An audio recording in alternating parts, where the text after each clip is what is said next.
In a gilded hall where centuries of tradition echo in marble and gold, a new voice once rose, gentle yet unshakably firm. It was not the voice of a man seduced by power or pomp, but of a shepherd choosing simplicity over splendor. When Jorge Mario Bergoglio became Pope Francis, the world expected grandeur. What it received was humility. He turned down the palatial papal residence. He chose instead a modest room in a guest house, surrounded not by velvet and chandeliers, but by the quiet hum of everyday life. The elaborate robes, the jewel-encrusted crosses, the parade of titles, he left them behind. Even his car, a humble Ford Focus, said more about his convictions than any sermon ever could. But this wasn't just modesty, it was a living philosophy, a way of being. In many ways, Pope Francis was practicing what the ancient Stoics had preached centuries ago. Like Marcus Aurelius, he believed in duty without ego. Like Epictetus, he found peace not in possession, but in purpose. He understood that power means little if it disconnects you from humanity, that true leadership lies in listening, in lowering oneself, in living with less so others might have more. This was not asceticism for its own sake. It was a deeper protest, a refusal to let luxury dull the senses or distort the soul. It was clarity, sharp and still, in a noisy, grasping world. In choosing less, he offered more. Minimalism here wasn't a trend, it was testimony, a testament that meaning is not amassed in things, but revealed in their absence. It was a lesson that echoed not just in the Vatican's stone corridors, but in the hearts of many, that we too can live deliberately, that peace is not found in plenty, but in presence, that the stripped-down life, lived fully, can still be richly human. The weight of the robes.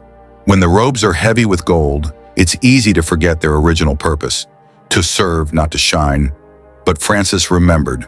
The moment he stepped out onto the balcony as Pope, he wore only white. No velvet cape, no jeweled mitre, just a simple cassock, as if to say, I am not above you, I am among you. To many it was jarring. To those who looked deeper, it was profound. His choice stirred memories of Diogenes in his barrel, who needed so little that even a cup was too much. It called to mind the Stoic belief that grandeur can obscure wisdom, that we often clothe ourselves not to express dignity, but to disguise emptiness. By shedding the weight of the robes, Pope Francis made room for truth, for humility, for connection. The empty throne.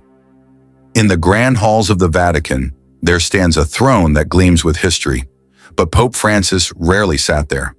Instead, he chose the end of the table, or a plain wooden chair beside the crowd. People noticed. They noticed how absence could speak louder than presence, how the empty throne became a symbol, a quiet rejection of hierarchy for the sake of compassion. It was as though he had read Seneca's words, "It is not the man who has little, but he who desires more, that is poor." In his absence from the throne, he was more present than ever. The language of less. There is a language in minimalism, one that speaks not in noise but in nuance, in how one walks, listens, eats, sleeps, in how one meets another's eyes without distraction. Francis spoke this language fluently. His meals were simple, his gestures unpolished, his homilies short and free of grandeur. He made room for silence, for pause, for the kind of listening that changes people. And in that quiet, many heard something ancient, something stoic, something divine. It was not just what he gave up, it was what he gave space to. The world is watching simplicity when practiced alone is discipline. When practiced publicly, it becomes a mirror. Under Pope Francis's gaze, the world began to see itself more clearly. The opulence of the few, the poverty of the many, the clutter in our homes, our minds, our governments. He didn't shout, he didn't scold, he simply lived differently, and that difference made people pause. A quiet rebellion. In an institution rooted in centuries of tradition, every deviation is a statement. But Francis didn't overthrow anything. He didn't tear down walls or banish ritual. Instead, he practiced a quieter form of rebellion, one that worked from within. He wore his humility like armor. Where others sought control through pageantry, he sought influence through gentleness. Each modest choice became a pebble in the shoe of power, uncomfortable and impossible to ignore. This rebellion was Stoic in spirit. Change the self to challenge the system.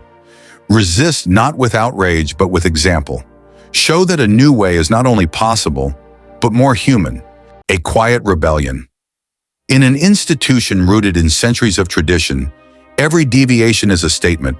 But Francis didn't overthrow anything. He didn't tear down walls or banish ritual. Instead, he practiced a quieter form of rebellion, one that worked from within. He wore his humility like armor. Where others sought control through pageantry, he sought influence through gentleness. Each modest choice became a pebble in the shoe of power, uncomfortable and impossible to ignore. This rebellion was Stoic in spirit. Change the self to challenge the system. Resist not with outrage, but with example. Show that a new way is not only possible, but more human. Poverty of spirit, richness of soul. When Francis spoke of poverty, he did not romanticize it. He had seen its pain too closely. What he called for was a poverty of spirit, a shedding of ego, entitlement, and excess.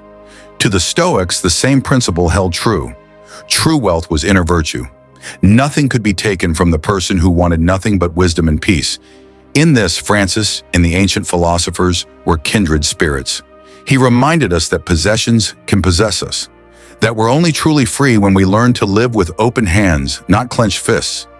That richness of soul grows best in uncluttered spaces. Cluttered world, clear mind. As the world drowns in data, distractions, and desires, minimalism becomes not just a lifestyle, but a survival skill. Francis's way of living, unhurried, unadorned, offers an antidote. His clarity was not accidental. It came from subtraction. Remove the noise, and wisdom emerges. Remove the excess, and meaning becomes visible. Remove the luxury, and dignity stands in its place. In every layer stripped away, something more essential remained. The Stoics knew this truth well. You find yourself not by adding more, but by removing what you are not. The legacy of less. When history remembers Francis, it may not count his reforms by documents signed or declarations made. It may count instead the moments where he chose less and gave more.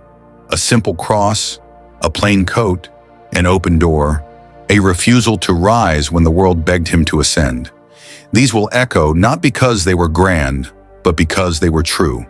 His legacy may not be measured in structures changed, but in souls stirred. He taught that greatness can whisper, that humility can lead, and that in choosing less, we can offer the world our most undistracted, undivided selves. The legacy of less. When history remembers Francis, it may not count his reforms by documents signed or declarations made. It may count instead the moments where he chose less and gave more. The sacred space within. In the end, minimalism is not about the objects we release, but the space we create. Within our homes, yes, but more importantly, within our hearts. Pope Francis did not simply live with less, he lived with intention. And in doing so, he gave shape to a truth that ancient Stoics and spiritual seekers alike have always known. We are not what we own. We are what we choose to make room for.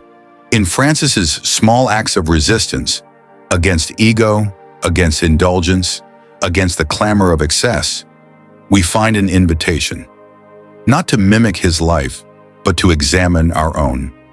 What have we allowed to clutter our minds? What do we grasp that no longer serves us? What, if removed, might finally let the light in? The minimalist life, at its heart, is not an aesthetic. It's a form of reverence, a return to the essential, a sacred emptiness, waiting to be filled not with things, but with meaning.